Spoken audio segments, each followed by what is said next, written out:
iya betul. Dan nyaman duduknya? Sudah.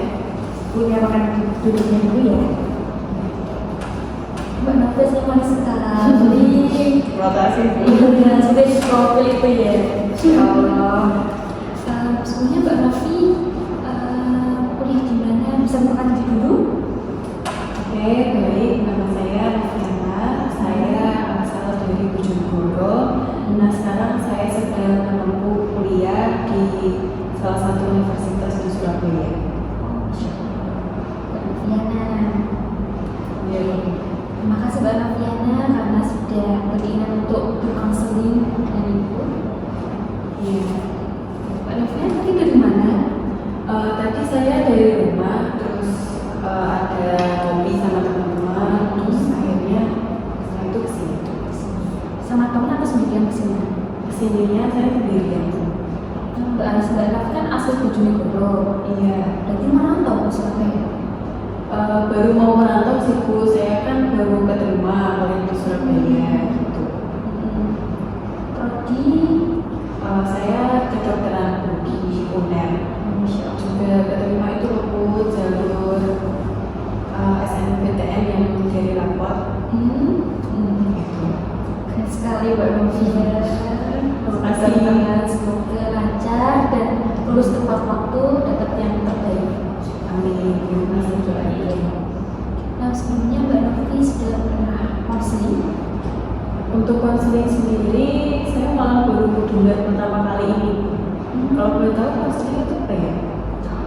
Konseling itu merupakan pemberian bantuan yang diberikan seorang ahli, yaitu konselor, kepada konseli atau klien pasiennya untuk membantu menyelesaikan permasalahannya. Jadi kita sebagai konselor itu menjembatani gitu. Dalam konseling itu ada 3 asas yang menurut para ahli itu paling urgent. Yang pertama, pasti itu asas kerahasiaan. Jadi konselor itu dijamin amanah dalam menyembunyikan rahasia banyak. Jadi insya Allah aman, banyak nggak usah khawatir. Kemudian ada asas kesukarelaan. Nah, sebelumnya penguatannya apakah Mbak Novi ini sebelumnya ada paksaan dari orang lain untuk melakukan konseling? Kalau paksaan sendiri sih nggak ada, cuma saya datang di sini karena saran dari tante saya gitu. Oh, gitu. Berarti sukarela gitu ya, Mbak. Oke. Yang ketiga ada asas keterbukaan. Nah, ketika Mbak Novi nanti menceritakan segala bagusan Mbak Novi, apa yang Mbak Novi rasakan, Mbak Novi terbuka saja. Karena kita masuk ke tahap rahasia juga, bahwasanya rahasia Mbak Novi ini kan aman. Apa bisa dipahami Mbak Novi? Bisa Bu. Oke. Mbak Novi nanti ketika konseling kita ada waktu 25 menit. Apakah Mbak Novi setuju? Setuju Bu. Kalau misalnya nanti belum selesai 25 menit masalah Mbak Novi, kita bisa lanjut di pertemuan kedua. Kita jadwalkan lagi. Oke. Mbak Novi sudah siap berkonseling? Siap. Oke, sebelumnya kita berdoa dahulu, kita ucap bismillah. Semoga konseling kita berjalan dengan lancar, Mbak Novi bisa menemukan solusi Mbak Novi sehingga Mbak Novi bisa menjalankan aktivitas dengan baik. Berdoa. Silakan Mbak Novi, kalau Mbak Novi sudah siap bisa menceritakan. Oke, makasih ya Bu ya buat waktunya. Jadi saya datang ke sini itu bukan semata-mata saya biar gak ada masalah, pasti saya ada masalah. Nah, saya datang ke sini itu ingin mengkonsultasikan perihal permasalahan dalam diri saya. Jadi saya sendiri kan baru keterima di kedokteran UNER. Nah, karena saya di situ merasa termotivasi dari keluarga saya yang sebagai dokter, terus juga saya merasa pekerjaan dokter itu mulia gitu. Tapi yang membuat saya merasa gak nyaman dan merasa kayaknya gak bisa dia menerusin kedokteran ini karena dalam diri saya itu saya mempunyai kayak rasa ketakutan atau mungkin disebutnya trauma ya Bu ya, terhadap darah dan beberapa benda-benda tajam kayak gitu. Sedangkan di kedokteran sendiri kan pastinya belajar tentang anatomi tubuh manusia, terus juga pastinya nggak luput dari hal-hal yang berbau darah, terus beberapa hal yang berbau benda-benda seperti pisau bedah dan sebagainya gitu. Nah itu menurut saya kayak sangat menghambat nantinya saya waktu kuliah. Mumpung perkuliahan saya belum dimulai, saya itu mencoba untuk datang ke sini. Bagaimana sih caranya biar saya itu bisa menghadapi hal-hal tersebut agar kuliah saya itu bisa berjalan dengan lancar seperti itu. Oke, bisa disimpulkan bahwasanya permasalahan Mbak Novi ini Mbak Novi memiliki trauma dahulu mengenai darah dan juga benda-benda tajam dan berpotensi mewarnai darah. Iya betul. Oke, sebelumnya Mbak Novi apakah dulu pernah mengalami trauma gitu mengenai peristiwa apa yang munculnya trauma tersebut? Jadi dulu tuh saya waktu masih SD, waktu kelas 5 lah, saya pernah mengikuti sebuah perlombaan nyanyi gitu. Tapi itu bukan vokal solo, kayak tim grup gitu loh. Nah waktu itu hampir satu lomba, saya itu kan melakukan latihan di suatu rumahnya ya seorang musisi lah di dekat rumah saya, sama dua teman saya cowok itu namanya Dirman sama Isya. Nah waktu saya selesai latihan sama guru saya, terus juga mereka berdua kan diantar kakaknya itu mampir makan bakso dulu gitu loh. Setelah makan bakso, kakaknya ini sama mereka berdua kayak pamit duluan mau pulang karena si kakak ini ada keperluan gitu. Waktu setelah pamit, mereka keluar dari warung bakso, dari parkiran, dari motor, dan setelah itu langsung terdengar suara tabrakan yang kenceng banget kayak beruang gitu. Waktu itu kan orang-orang langsung kayak pada berhamburan gitu ya, kayak kepo, ada apa gitu. Nah si guru saya tuh tanya sama tukang baksonya, ada apa mas gitu. Katanya ini tuh muridnya ibu kecelakaan gitu, tabrak sama elf gitu. Guru saya disitu langsung pingsan. Nah saya kan waktu itu masih SD, jadi kayak bingung gitu loh, kayak kalau takut banget. Terus saya udah mikir besok kan lomba, terus gimana nih gitu. Nah ini saya langsung lari dong ke TKP. Waktu lari ke TKP tuh gila, saya melihat banyak banget darah di jalan. Terus juga teman saya itu kakinya patah, kakaknya itu baunya sih retak. Terus teman saya yang satunya itu terpental gitu. Dan dari situlah saya kayak langsung merasa kayak gimana ya, kayak peristiwa yang menurut saya itu sangat menyakitkan. Dan dari situlah saya mulai takut dengan beberapa darah, terus benda-benda tajam yang berpotensi menyebabkan darah itu ada. Saya tuh jadi kayak takut banget gitu. Oke, Mbak Novi memiliki trauma di masa kecilnya Mbak Novi. Iya betul. Apakah Mbak Novi merasa nyaman dengan trauma tersebut atau berdampak negatif di kehidupan Mbak Novi? Saya sendiri ya jujur gak merasa nyaman sih Bu, karena menurut saya itu sangat menghambat kehidupan saya. Contoh, saya ingin belajar masak, kan pasti pakai pisau. Nah itu kalau gak saya bener-bener pengen masak, itu kayak mending gak daripada megang pisau itu gitu. Terus juga apalagi yang saya mau kuliah kedokteran, pastinya ya hal ini nantinya sangat menghambat saya dalam belajar gitu. Apakah Mbak Novi sudah melakukan sesuatu untuk mengatasi trauma Mbak Novi? Kalau melakukan sesuatu, saya sudah pernah kayak cari-cari di Google. Hanya saja ya menurut saya nggak ada korbannya. Mbak Novi sudah ada usaha untuk mencari solusi dari traumanya Mbak Novi, tapi belum bertemu sampai sekarang. Iya betul. Akhirnya Mbak Novi memutuskan untuk melakukan konseling seperti itu. Dampak yang sangat hebat yang dirasakan Mbak Novi apa terhadap traumanya Mbak Novi? Misal Mbak Novi di dekat darah, apakah Mbak Novi harus teriak-teriak atau pusing atau ingin muntah? Dampaknya kalau semisal ada darah terus saya di sampingnya itu kayak saya hanya merasa kayak takut aja. Tapi kalau yang benda tajamnya itu, misal saya lihat pisau di meja gitu ya. Dan pisau itu diam aja gitu. Nah saya tuh kayak ngerasa ngilu, kayak kayak gimana ya, nggak bisa didefinisikan gitu loh. Terus tiba-tiba kayak kaki saya tuh nggak mau napak di lantai gitu, kayak merinding banget lah gitu. Tapi kecuali kalau pisaunya itu dipegang sama ibu atau saya pegang sendiri tuh kayak nggak ngerasa apa-apa. Cuma kalau itu diem aja itu malah saya yang takut kayak gitu.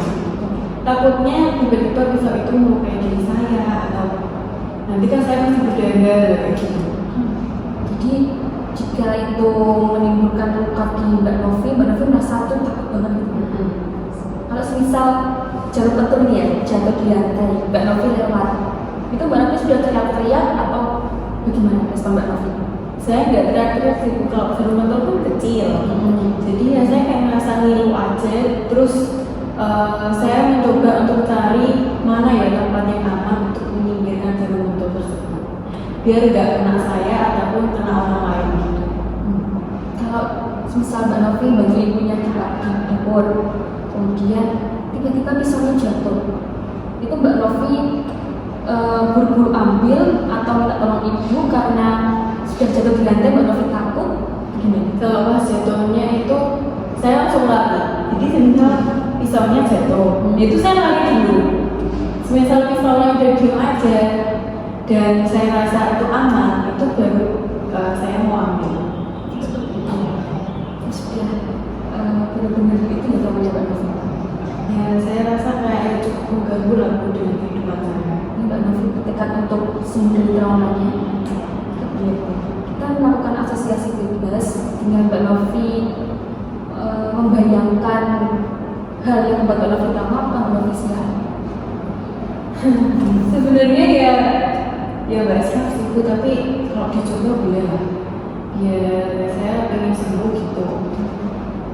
Dan Mbak Novi masa depannya masih panjang dan kedokteran dan cerita Mbak Novi bagaimana Mbak Novi bertekad untuk sembuh dari traumanya.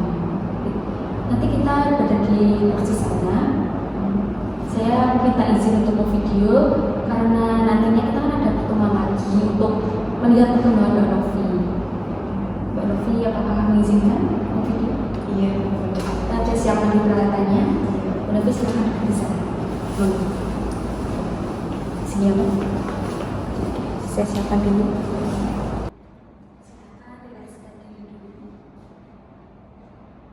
Sudah nyaman?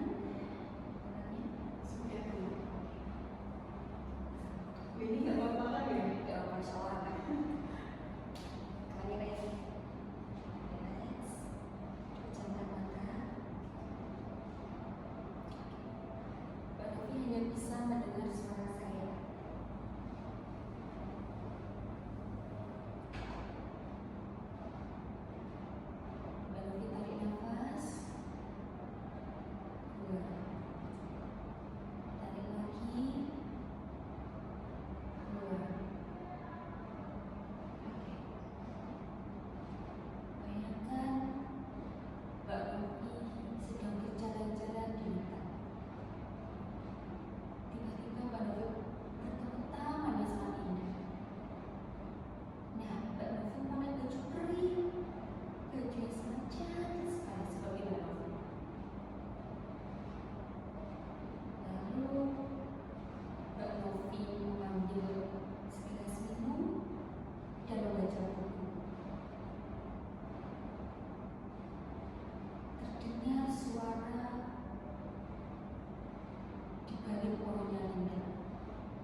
kursi itu ke Mbak Novi.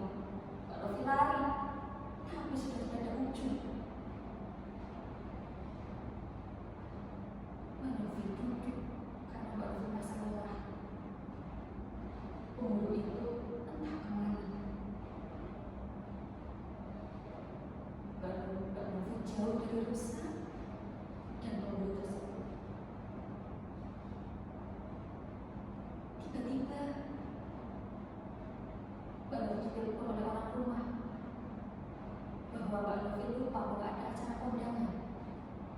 Mbak Novi bergegas pulang. Di acara tersebut, Mbak Novi diberi bagian memasak di dapur. Di sana ada tante Mbak Novi, ada adik ipar Mbak Novi,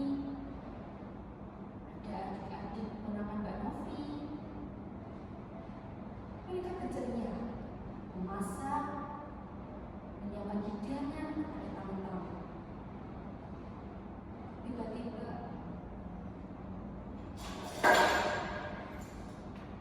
suara pisau itu terdengar dengan hebat. Pisau itu jatuh di lantai.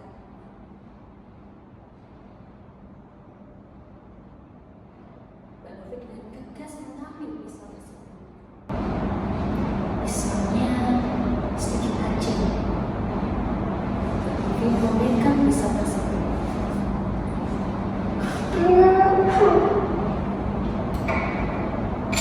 Mbak Novi jauh dari pisau karena pisaunya sudah diambil oleh budenya Mbak Novi. Mbak Novi keluar dari dapur, menyiapkan hidangan kepada para tamu undangan.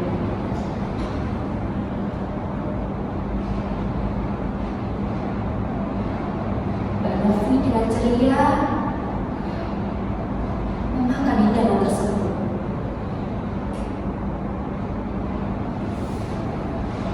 Ada kolam renang, ada balon. Mbak Novi bermain. Ibu Mbak Novi memanggil Mbak Novi. Novi sayang, bantu ibu ke dapur yuk. Karena perintah dari ibu, Mbak Novi juga bergegas ke dapur. Mbak Novi lupa bahwa tadi ada pisau yang jatuh. Tiba-tiba ada anak kecil menekan Mbak Novi berlarian di dapur. Sampai tidak sengaja menekan Mbak Novi menyinggung tante Mbak Novi yang sedang mengiris bawang merah. Tanpa sengaja, tangan tersebut terluka, bahkan dalam kejujuran.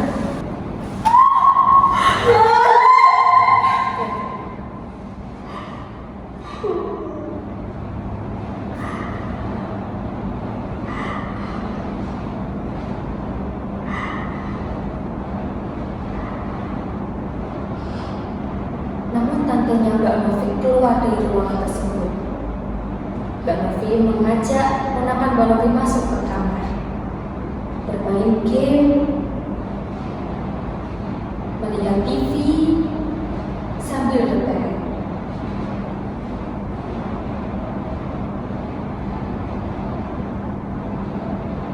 Mbak Novi memakan cemilan kesukaan Mbak Novi bersama ponakan yang cantik. Dan di sana juga ada adik Mbak Novi.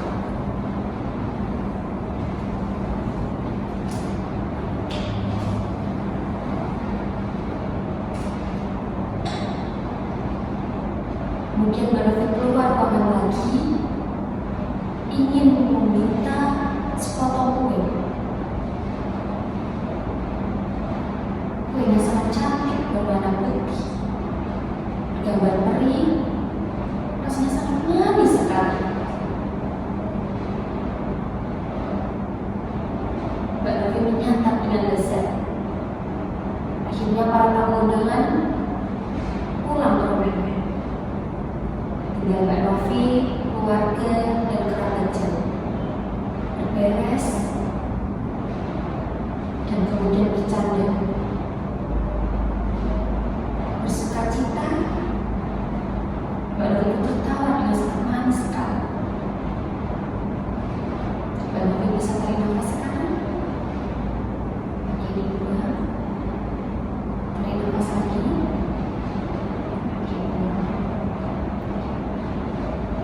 Novi bisa membuka mata Mbak Novi.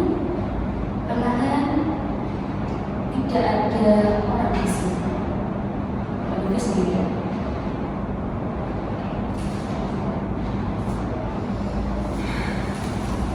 Oh, Mbak sudah tenang. Tarik nafas dulu.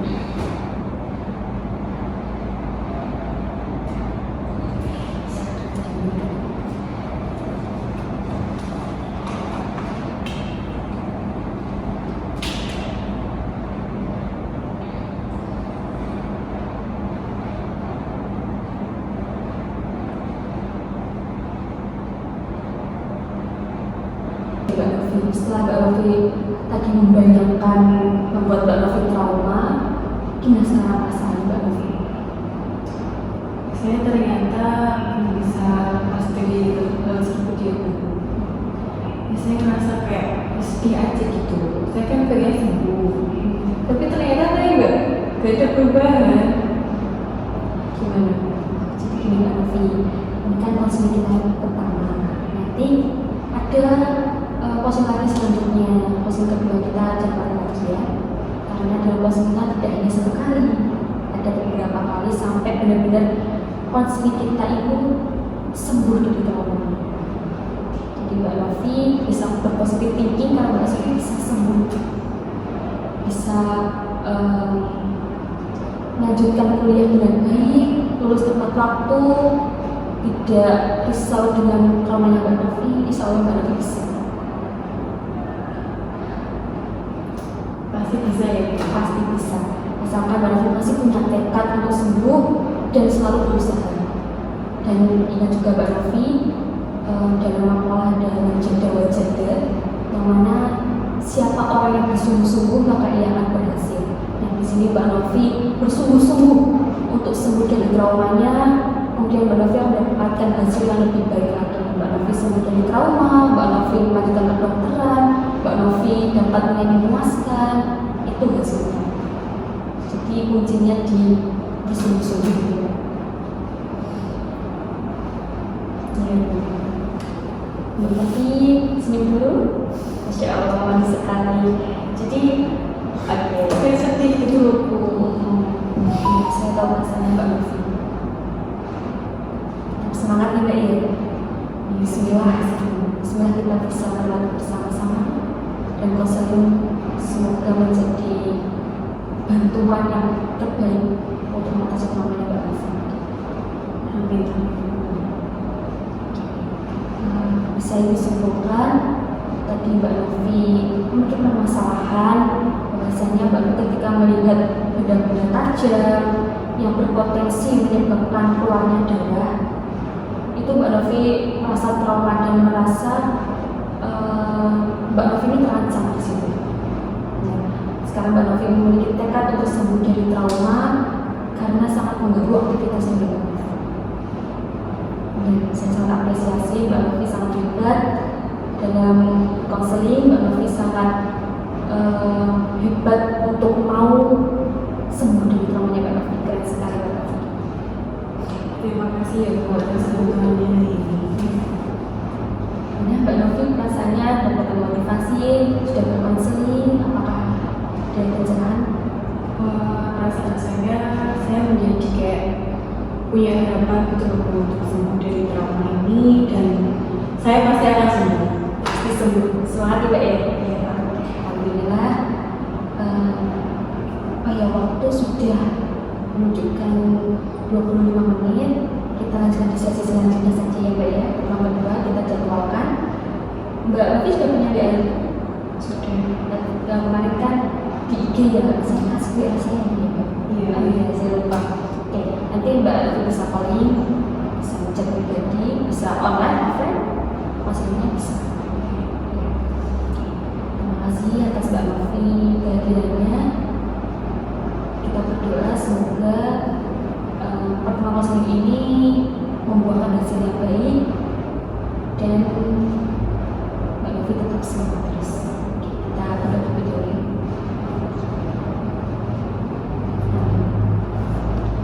Semangat ya Mbak Novi. Kalau gitu saya pamit keluar dulu ya Bu. Terima kasih buat hari ini.